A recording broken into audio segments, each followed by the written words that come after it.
This Coast eClinic discusses a module built by Phil Edholm and how that module design changed with input from the OpSIG and online reviews, as well as the search for prototypical accuracy. So welcome. So this is a reprise of a clinic that was from the Pacific Coast Region convention that was in April of 2022 up in Rohnert Park. And this is a clinic I put together about kind of a bit of a journey, and it's a two-dimensional journey. One is a journey in terms of building modules and how the scenery and location of modules was determined, and also a bit of trying to move from modules being more what I'll call run trains around in circles modules to being more operationally focused. So kind of the thought process here is this is part of the California Central Coast. It's the modular group I'm sure most folks are familiar with. A couple of pictures here of some different shows that the club has done. It's typically 10 to 12 members. Chuck, who's on here, is actually Chuck Moronis, who's on, is a member. Basically have 10 to 12 active members. The modules are generally owned individually, though we have a number of club modules as well. So it's really a combination thereof. Typical event is, as small as 10, typically 30 modules. When we do an event in Roaring Camp, we've had up to, I think, about 50 modules at times. We actually had started to try some operations as a group. And we were planning on hosting the operations on demand at the Concord Convention, and that was supposed to be in 2020. We'll look at potentially reprising that in 2024. One of the things that Earl and I have talked about is having that something like that, either this group or another group at the 2024 convention. One of the things that happened in 2018 was we had essentially two members who had a reasonably large number of well-detailed modules, came to all the events, or not all the events, but most of the events. And because of health issues, it became clear that they were no longer going to be able to participate. So with that in mind, we began to say, let's look at doing some new modules. So one of the things we decided out of that was that we needed to have some just basic 4-foot modules. So I started building some modules, started with 3 4-foot modules. And as I built them, it actually turned out that it began to change kind of the focus. The first of those 3 modules is actually built using Woodland Scenics. Woodland Scenics buildings. I actually don't have a picture here of it. It had the Woodland Scenics gas station and the Woodland Scenics house with a rail crossing. And it was kind of a nice generic module of, a little crossing and gas station. As I began to look at the next module, one of the things I decided I wanted to do was build a hill with a tunnel, and decided that a tunnel was really on a modular layout where it's open and you kind of see the trains everywhere. Having occasionally a tunnel to have the train disappear and divide the scenery thought was very advantageous. So started looking for a place to build a tunnel. And that brought me to the module that's here on the left, the Mission Hill in Santa Cruz. That's a 2 by 4 foot module.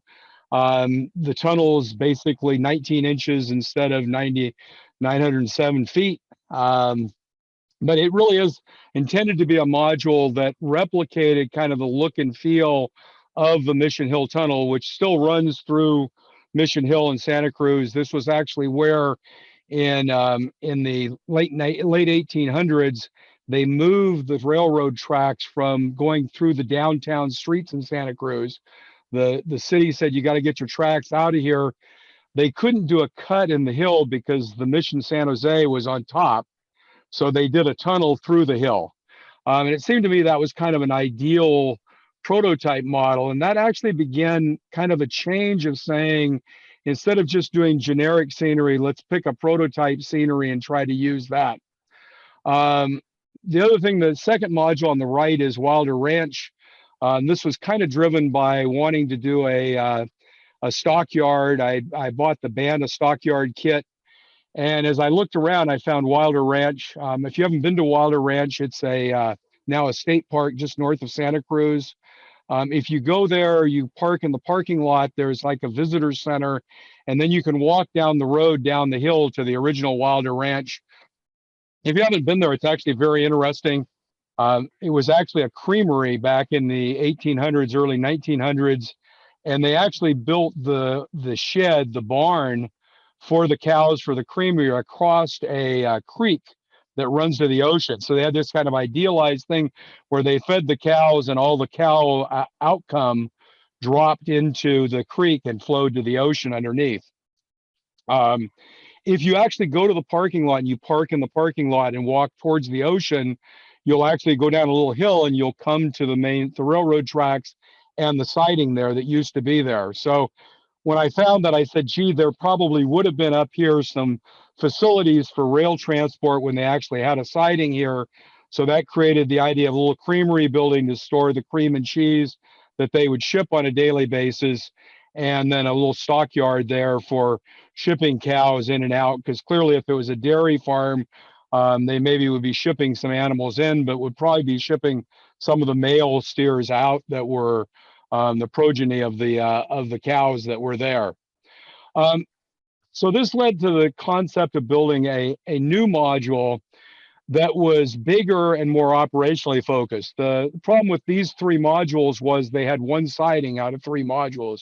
So if you think about that, from 12 feet of modular length in a layout, there was only one siding.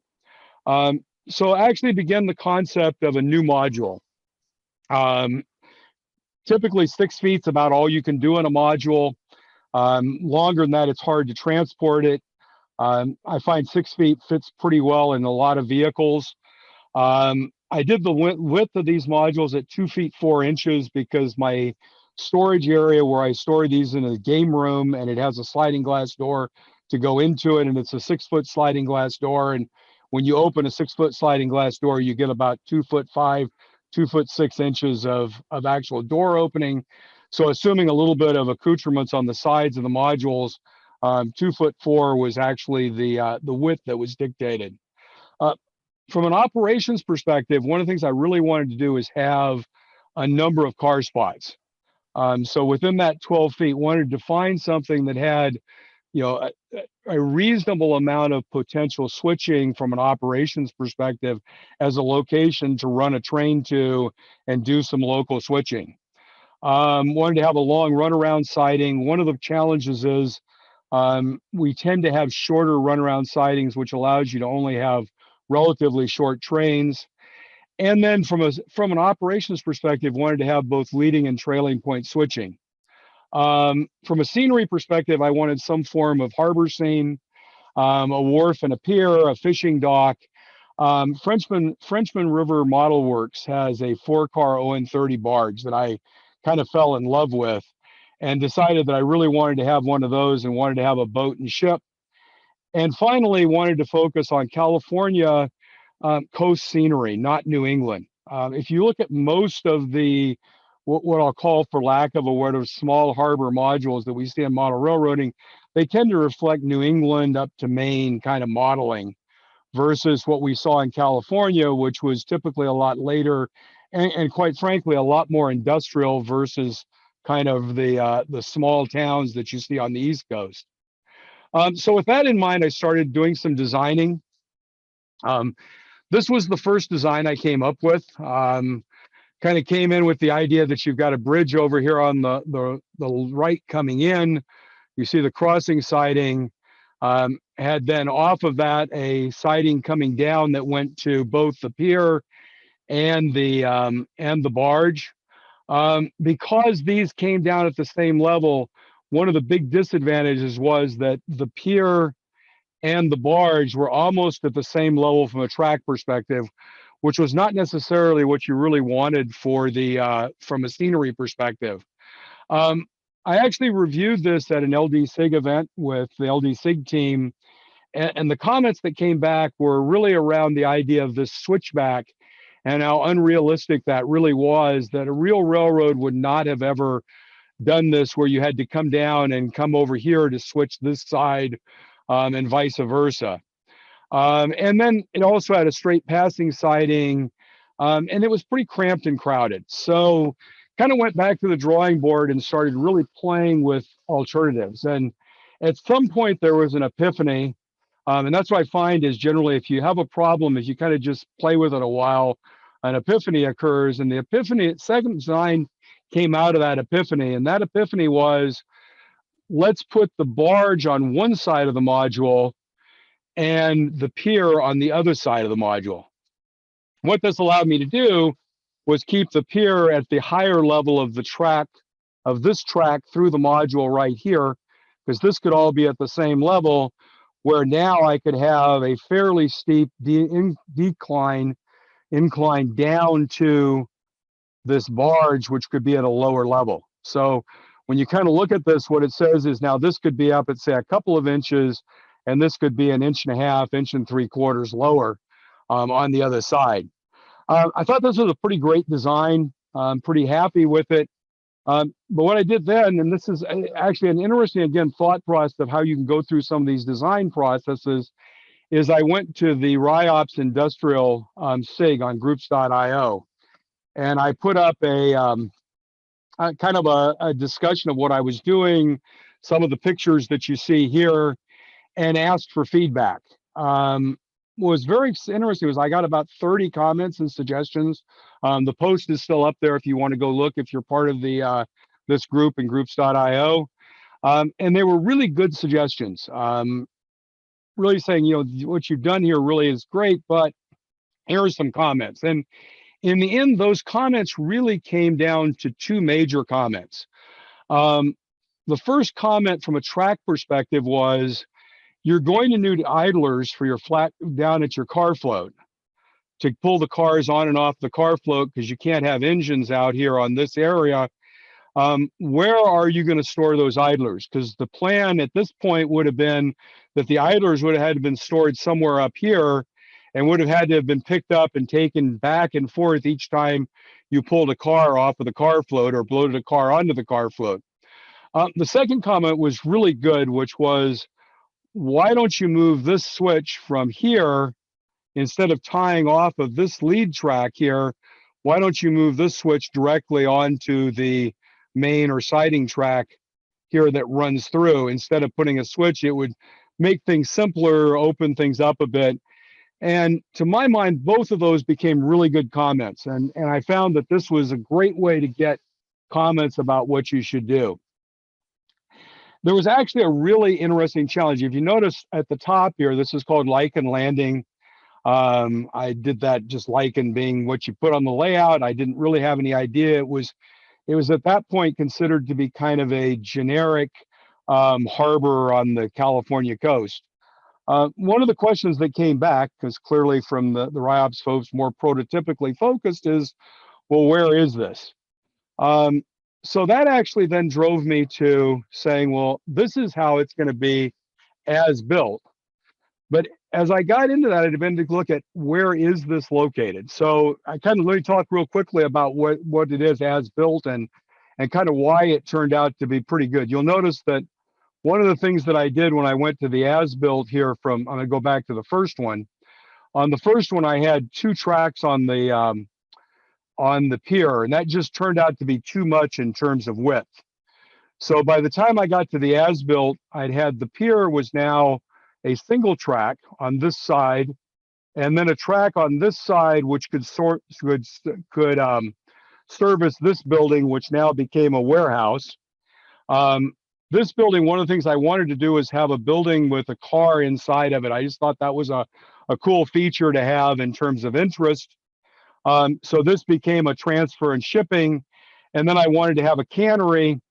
And I'll show you some pictures in a little while. I found this thing called the Standard Oil Fuel Pier, which was in Monterey, and wanted to model that. So what this ended up doing was I was able to build the layout, the modules with the tracks at track height. The water is down about 2¼ inches below the track height. And then there's a 4% downgrade from this upper level that drops 1.5 inches down to the car float. So the car float's about 3/4 of an inch. The track level is about 3/4 of an inch above the water level here at the car float. So this was the idea of kind of building the module. But in doing this, I began to say, where could this be? And I've always liked Moss Landing. It's a place we've gone down to. We go through, we take the dogs to the beach. And as I looked at Moss Landing, I began to realize that Moss Landing had really changed through the years. So if you look at Moss Landing, this was actually what Moss Landing looked like over here on the left in 1914. It turns out this Mohokoho down here was actually the original river path, and the original river flowed out through Moss Landing to the ocean. This was the Salinas River. In 1906, when the earthquake happened, the river actually relocated and exited about 5 miles south down the coast, which meant Moss Landing silted up in 1906. And from 1906 to 1947, Elkhorn Slough was essentially closed to the ocean. In 1947, as part of a post-war activity to build more harbors on the West Coast, ostensibly for shipping, but also just to have more facilities, they actually dredged this open and dredged the channel, and Moss Landing began to open up. And what you see here is what Moss Landing looks like today. This is obviously the big power plant over here, but this is now a harbor and used primarily for fishing. So as I looked at this, I said, well, what if this harbor had actually been dredged in 1910 to 1915, right after it was silted in?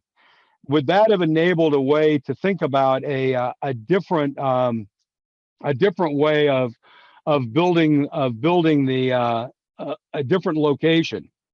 So what that ended up bringing was I think a pretty cool potential prototype, though a bit Imagineered. So this was actually the narrow gauge railroad that went through the area. You'll notice it comes from the north. This was the railroad built by Spreckels. And it actually comes down here, comes across right here. And then on this side, it actually had a railroad that went across and out to where there was a wharf. And if you go there today, you'll actually see this side right here is actually still the road bridge that's there and actually still in place. And this bridge is actually, there's a bridge about in this location today. So this actually ties into the Pajaro Valley Railroad. The Pajaro Valley Railroad was established by Charles Spreckels when he built his beet processing plants, and really was a narrow gauge railroad that ran from Watsonville in the north quite a ways down to the south. So what was interesting was when I looked at this and said, okay, if you look at where these tracks are running along here, what would happen if we actually took what I was building and designing as a module and laid it out right along the water there?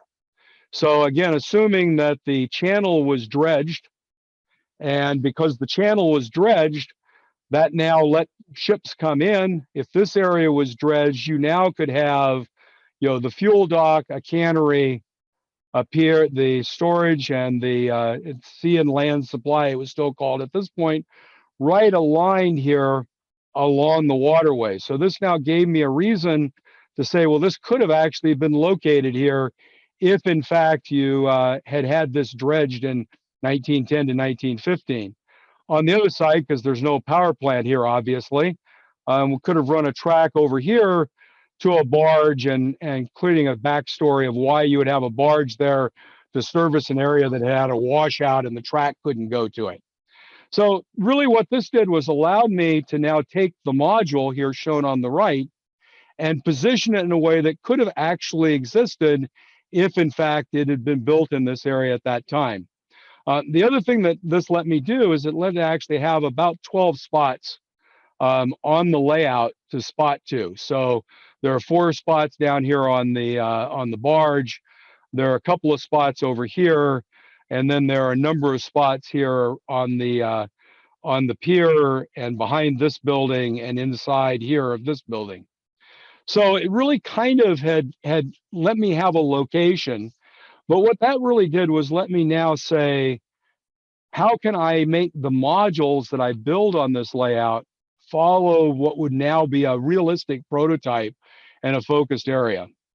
One of the things I found that was really interesting out of this discussion was that we had if you look at the area, in 1906, when the earthquake happened, there was a lot of damage down in this area. When that damage happened, they did something that really never happened, which was they took pictures of things that were unimportant. Industrial buildings, a lot of those things tended to be fairly unimportant. In fact, the bottom right picture here is one of the few pictures I have that is actually of Moss Landing circa this time frame. And if you look at this picture, this is a picture that's actually taken from the ocean side of the sandbar, looking back across towards the land side. So these were actually warehouses that were there at Moss Landing. This track right here, the far end of this track is where the Y is. And if you look over here on the upper left, this is actually looking the opposite direction. So this picture on the upper left is taken right here looking back this way. And you see a picture looking out towards the ocean. This is the railroad bridge. This is the road bridge. And over here in this area, these are actually the warehouses and things that are adjacent to the pier or the wharf that they built. This is actually a picture, the center picture is a picture of the wharf. You can see the buildings that were there collapsed in the earthquake. And you can see actually here's some pile drivers for extending the wharf. This was another picture of a collapsed building a little bit farther back. And I threw in a picture of the current area with an Amtrak train going through it. So you see the trains still go through the area there. So that kind of said, well, gee, I now have an interesting area to model. And if I look at the buildings that are there, I can begin to think about modeling those buildings based on their structure. The other thing was that I wanted to have a cannery. It's kind of a very prototypical California coastal thing in the area with Monterey there and obviously the Cannery Row, et cetera. So I started looking for some canneries and ended up finding the cannery that you see here kind of in this picture and this picture and this picture, which was the Hovden Cannery. Hovden was one of the leaders in canning and Moss Landing in the Sardine era, a leader in a lot of the technology. It turns out what's interesting is that the Hovden Cannery was actually the prototype that they used to design the Monterey Bay Aquarium. So one of the things that's interesting is this building is actually fairly evocative of the Monterey Bay Aquarium. So that was kind of my pick, was to say, let's choose the cannery there and build a cannery in that way. The other thing that I found as, again, I was looking at a lot of prototype photos and looking at things that were interesting, was this idea of a fueling pier. So this is the Standard Oil fueling pier. I actually have an aerial photograph I didn't include here. This was actually kind of a stub off of the main pier in Monterey. So the picture that you're seeing here, this large picture, is actually taken from the main pier. And you can kind of see there's a little side pier that comes out here. And then there's the Standard Oil pier here. Turns out that a lot of the very large Italian families that were the fishermen in Monterey, when they had either a new boat or had some other occasion for a celebration, they would invite all their families on and they would take them fishing. When they tied up at the pier to actually fill up for that trip, was a great time to take pictures. So there are a lot of pictures of ships at the pier. So this is the Standard Oil pier that is there and was there in Monterey. So the first thing I decided to do is I need to design a warehouse. So because this was based on Spreckels, and what Spreckels was doing was he was actually shipping raw sugar from the sugar beet refinery up to the processing facility that was up in Martinez. So when Spreckels actually started in the sugar business, he was growing sugar cane in Hawaii, they would process the sugar cane to raw sugar in Hawaii, ship the raw sugar to San Francisco, and then the plant in San Francisco would do the final processing either into white sugar or whatever sugar they wanted to ship to customers. So basically, if you look at this, the idea was to create a warehouse where I could design the concept of shipping sugar. So this was a basic, it's 20 inches by 8 inches. And again, if you look at it, you'll see that it really does reflect the design of these warehouses here, kind of long, low slung, low roofs, fairly low walls, and then on one side having a bit of a projected building out. So this design kind of reflected that. Then the second building was the transfer warehouse. That was actually designed to have a car go inside. Turns out I changed the roof from being this direction to the other direction when I finally built it. But basically, I ended up designing a building there. The third building is the Cannery. The Cannery, again, is actually a bit designed after the Hovden Cannery. And what I'm trying to do here is combine the three elements that you would see in a cannery facility into a single building. So this little projection out here to the left is kind of the offices. That was in the picture you saw, was kind of to the right of the doorway. Then you have kind of this main building right here that is a powerhouse, and the idea to have a couple of boilers in there, because that's what they had, was the boilers to boil steam to seal the cans. And then finally, this room down here, which was intended to be the fish processing room. So the idea is I could actually have the three elements of the cannery in a relatively compressed space. Clearly, actually modeling a cannery would take a lot more space than was available on the module. So this is basically building the module. I'm not going to spend a lot of time on this, but the module construction is what we use in the CCC.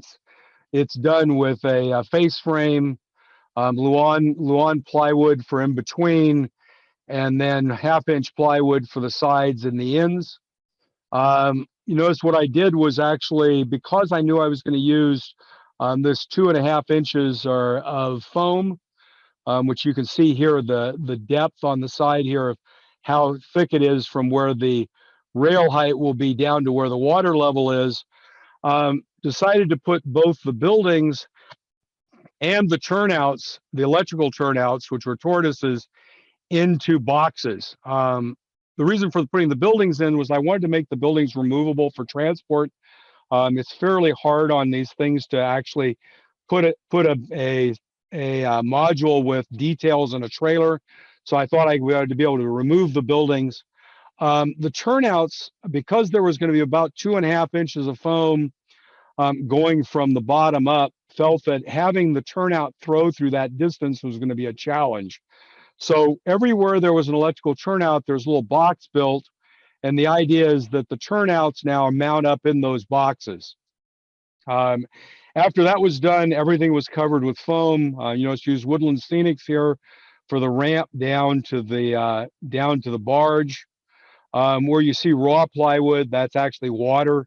Add in another 1/4 inch piece of plywood there to give a 1/2 inch thickness to make sure it had enough rigidity that didn't have any issues with the water later cracking. So that was the basics of the module. One thing I did there on the basic module now was done with HomeAbed. It's not really, I don't think it's available any longer. Microengineering tracks. One of the things that did here that's actually very good from a modular perspective, because these two modules will always clip together, actually use gap masters, and everything is glued and aligned perfectly with alignment pins, so you can just clip them together. And then when that was done, basically everything was covered with Sculptamold. I really like Sculptamold. You can buy a 10-pound bag from Scenery Express, and it turns out for a module like this, about 5 pounds of Sculptamold will cover both modules with a thin layer. It's much better than having raw foam, because if people push on raw foam, it cracks. It distorts your scenery. If you'll notice, where the joint is was actually done with wax paper in between, pushing the sculptor mold up against the wax paper. So this is actually the joint line, and it's not quite invisible, but it's pretty close to being invisible when you look at it. So this is just a couple of pictures. This is the electrical. On the bottom, you'll see the feeder wires coming in that feed through. These are actually the main track power bus feeding through the module. And then there's a circuit with a light bulb over to the module bus wires. And then you'll notice these are the tortoises. You'll see they're in those little boxes. So they're actually raised up. And that had another advantage of, if the tortoises had been mounted at this level, they would have been actually come below the deck of the module here. By recessing them, they were lower. The other thing is that these are all equipped with RJ45 jacks. So the plug into the electronics is just with an RJ45 right here. And these are the Wabbits, which is a DCC-based switch. The reason I use these is that they actually have a feature where they will switch back to normal when you that you can define a normal and a divergent route, and you can set a timer where after 30 seconds or 40 seconds it will automatically switch back to the normal route, which, if you think about it from the perspective of a module, is really important, because we tend to occasionally forget to switch the turnouts back. The public talks to us, and that can create a head-on collision. So basically, this next picture is, I don't have the sound turned on, but this was actually a view of actually operating on it. This is the point where everything was operating together. And in fact, this was actually submitted as a Golden Spike video.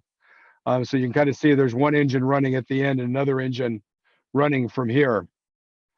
So the next stages was to now complete out the buildings and the building locations. The buildings are actually done with a piece of plywood that fits into the frame here with a piece of masonite on top. And my thought process was to build the buildings on the masonite, making it really easy to remove them and put them in on the module. You can kind of see the water here has all been painted, kind of got all of the ground scenery in place and kind of putting things together. So I put a few evolving construction detail slides in, thought those might be of some interest. And part of this is really a change in my thought process of how to build buildings. So my first thought, and I thought this was a really interesting concept, was to build the buildings out of acrylic. Using 1/8" acrylic, you have a very strong building structure. Again, these were designed to be picked up and taken off the layout, put back on the layout.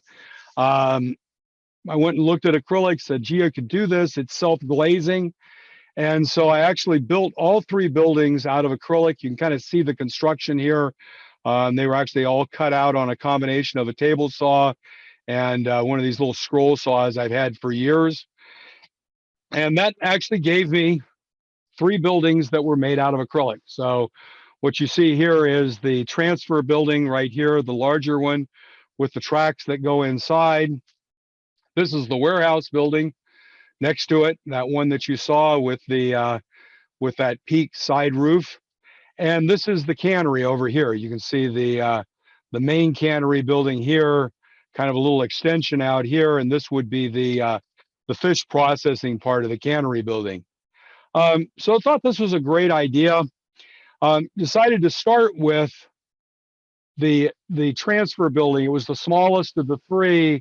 Felt it was a great place to start. So my original strategy on this construction was to basically cover the building using epoxy, and this is just board and batten siding.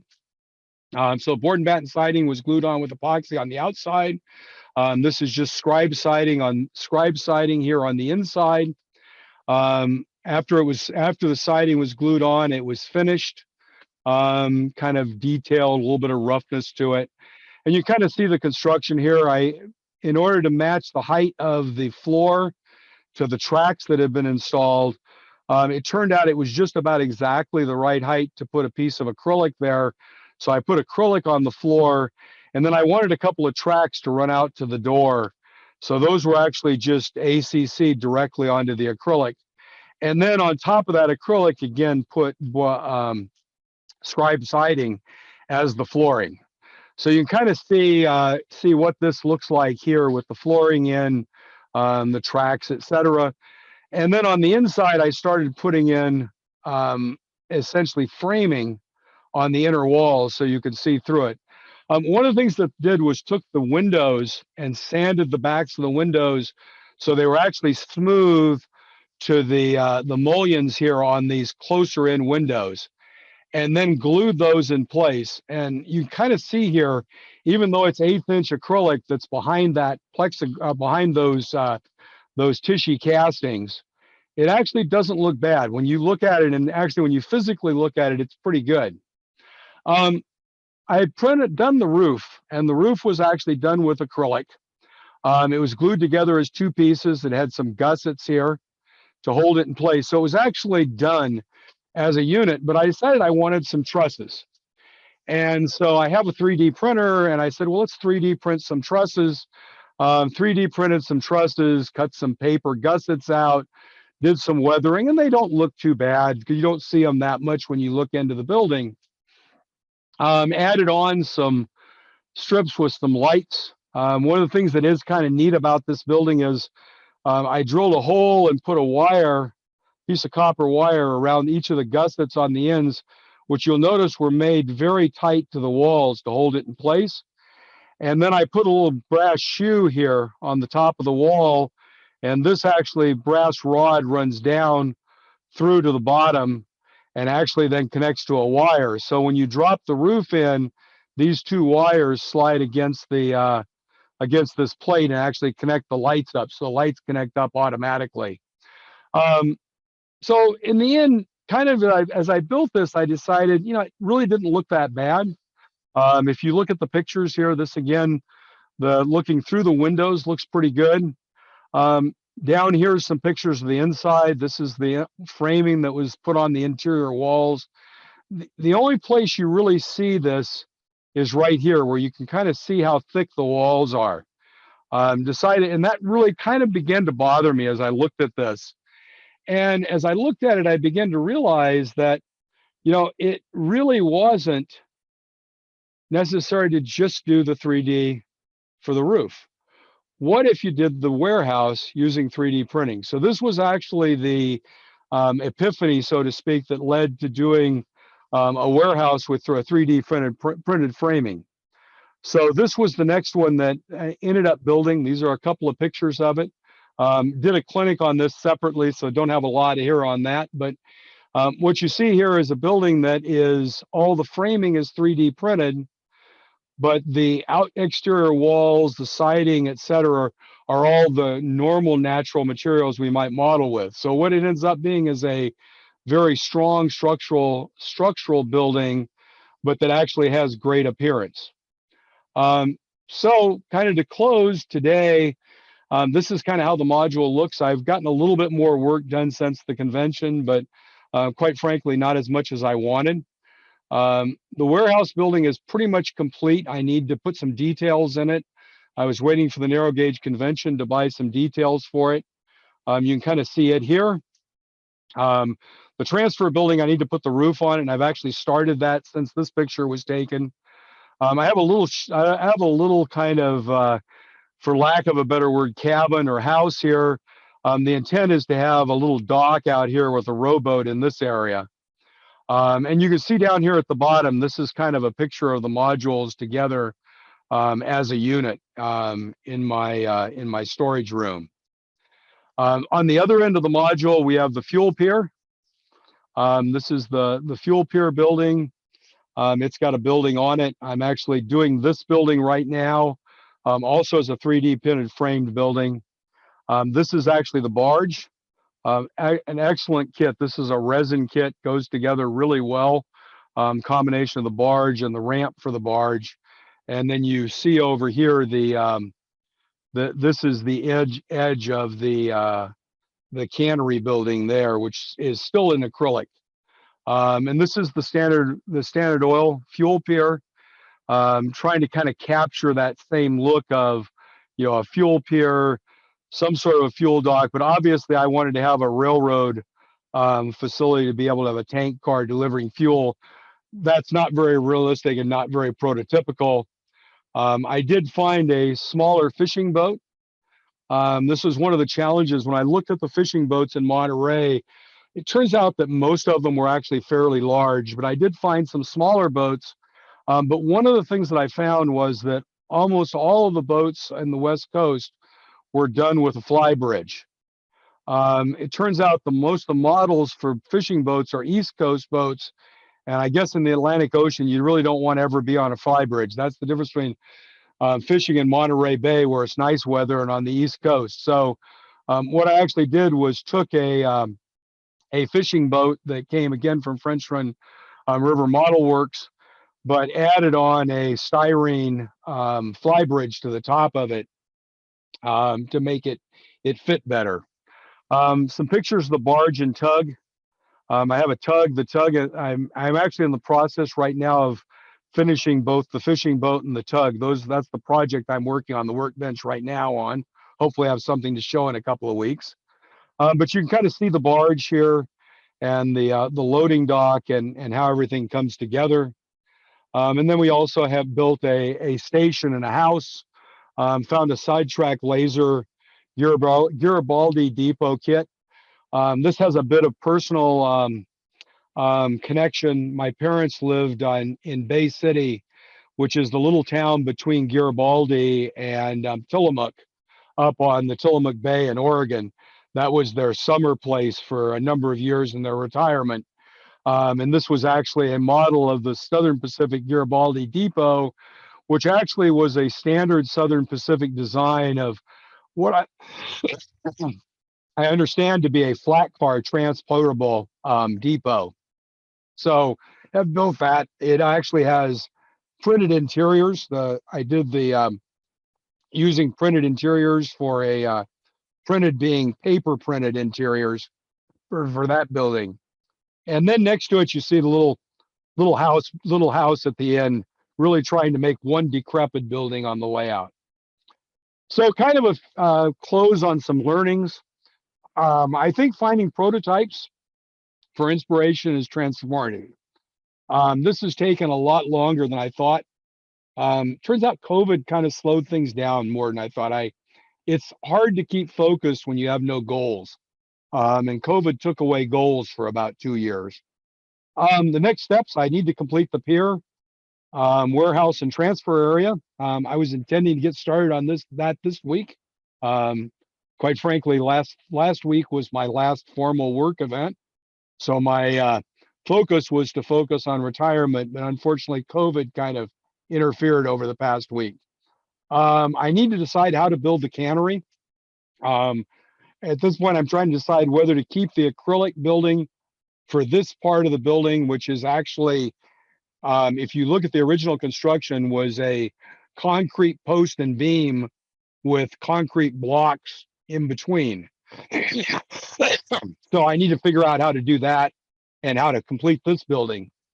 I need to build a water tower, and then I need to just do the foliage and of course a whole bunch of water. Big challenge with the water is I have a 4-foot edge on it, and getting that watertight to pour water will be a challenge. And then details and more details. I was very successful at O-Scale West in buying, I think I spent about $150 on boxes of details, and that actually was great. And then of course the narrow gauge convention up in Spokane, or in Seattle in the end of the summer. So that was the clinic. Any questions, comments, etc.? I had a question. Great job. Very impressive. In the sequence of slides, I think you were moving from the transfer building to the warehouse. I'm not sure, but on the interior shot, it looked like there was a diamond crossing in there where the one track intersected another, and there was a box. Yes. Hang on, let me Let me go over here. Hang on, let me pull back to it. I have a picture of that when it was being built. There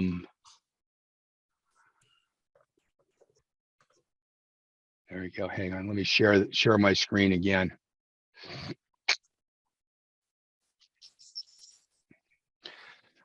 Yeah, so this is what you're referring to right here. Oh, yeah. So literally what this is, if you kind of look at this is just acrylic. This is the same 1/8" acrylic that I used for the walls. And I just cut some strips and glued them on. And I find that epoxy works pretty well for this. So these were just epoxy down onto the underlying underlayment, which was board. This is actually cut here for that wire. This is the wire that comes down, is cut in here. These are just code 70 rails that are glued directly on. I glued one directly onto the acrylic and then just used some, rail gaps to glue the other one directly on and just ran them over here. So yeah, it's kind of a crossing, but not really. The idea was more that you would have I can create a little cart here to carry things out onto the pier. I thought it was just some interest for that. I see. So that was not prototype. That was. Yeah, this was much more freelance than prototype. This part here, it was, yeah.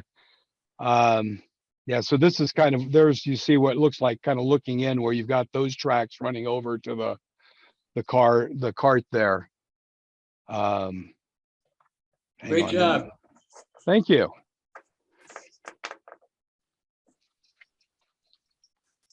So that was one clinic out of the way for us. So trying to make things more interesting.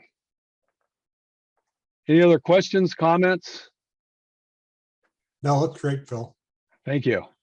I'm amazed I got through that. I was kind of getting a challenge there towards the end. You can kind of tell how long you get out of this after being a little sick. So I have other friends that just got back from Florida and now they have the COVID too. yeah, I think everybody in Florida has COVID from what I can tell. It's unfortunate but true. Yeah, I was surprised. I sure didn't expect it. So probably should have.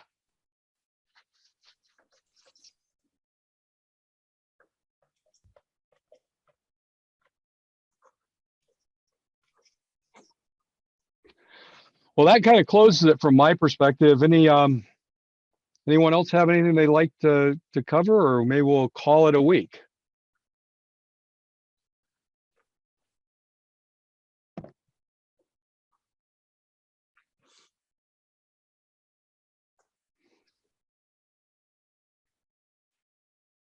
Well, with that, I think I'll wish everybody adieu. Have a great couple of weeks, and we'll see you on the 16th in 2 weeks. Thanks, everyone. Thank you, Phil. Thank you. Yeah. Thanks, guys. Have a good one. Enjoy.